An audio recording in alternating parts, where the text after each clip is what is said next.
पर सुकर्मा फाउंडेशन के telemedicine centre में। और ये जो सेंटर है लगभग 1.5 साल पहले शुरू हुआ था। ये प्राइमरी हेल्थ केयर सेंटर है और हमने सोचा है कि गांव के लोगों को सुविधा होगी, लेकिन अभी हम देख रहे हैं कि बहुत ज्यादा यहाँ पे मरीजों की संख्या है जो अर्ली सिम्टम में कोरोना के लक्षण होते हैं, जिनको सर्दी खांसी बुखार या सामान्य तौर से कोई भी दिक्कत होती है तो वो सबसे पहले यहाँ आते हैं। उसके बाद उनका चेकअप होता है और इसमें वीडियो कॉन्फ्रेंसिंग के जरिए टेलीमेडिसिन से डॉक्टर जुड़ते हैं और उन्हें उचित परामर्श देके उनके लैब टेस्ट और सब चीज समझ के उनको इलाज करते हैं। तो अभी यहाँ पे जैसे जैसे कोरोना बढ़ता जा रहा है संख्या भी बहुत बढ़ती जा रही है और हमारे पास जो चेकअप के लिए जो है SpO2 जो कि एक मेन हम ऑक्सीजन देखने लेवल देखने का एक बड़ा ही महत्वपूर्ण पैरामीटर है, वो भी है, BP है, बाकी और भी जो जरूरी मशीनें होती हैं वो सब है यहाँ पे। तो इससे क्या है कि हमारे यहाँ के लोगों को या आसपास के गांव के लोगों को दूर नहीं जाना पड़ता, बड़े बड़े अस्पताल नहीं जाने पड़ते। जैसे ही हमें पता चलता है कि यहाँ पर इस तरह का कुछ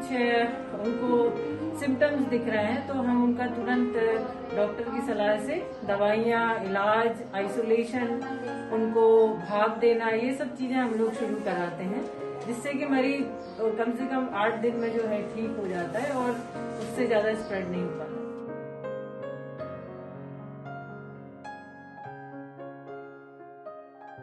हम लोग जिस गांव में रहते हैं जहां पर मेरा जन्म हुआ, ये गांव बहुत ही पिछड़ा गांव है और यहाँ से हमारे डिस्ट्रिक्ट सिविल हॉस्पिटल है, उसकी दूरी लगभग 100 किलोमीटर है और ये गांव हमारे डिस्ट्रिक्ट का लास्ट विलेज है। इसके बाद दूसरे और डिस्ट्रिक्ट की सीमाएं हैं तो दूसरे गांव शुरू होते हैं। तो आखिरी गांव होने से इस गांव में कभी सुविधाएं नहीं रही, मतलब हेल्थ में तो कभी भी नहीं है। आसपास जो हैं जो प्राइमरी केंद्र हैं वो भी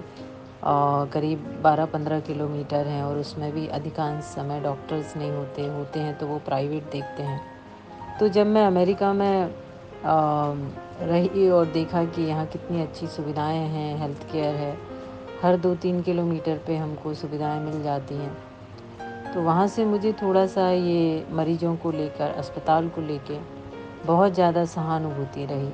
और मुझे हमेशा से रहा कि काश मैं डॉक्टर होती तो ये सब लोगों का बहुत अच्छे से इलाज कर पाती। लेकिन मैं फिर डॉक्टर ना बन के साइंटिस्ट की तरफ, रिसर्च की तरफ गई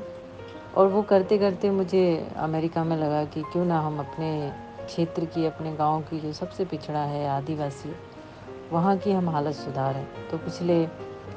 6-7 साल से मैं यहाँ पर लगातार काम कर रही हूँ और मैंने हेल्थ सेक्टर को ही चुना, चाहे वो महिलाओं के को लेकर हो, चाहे प्राइमरी केयर को लेकर हो।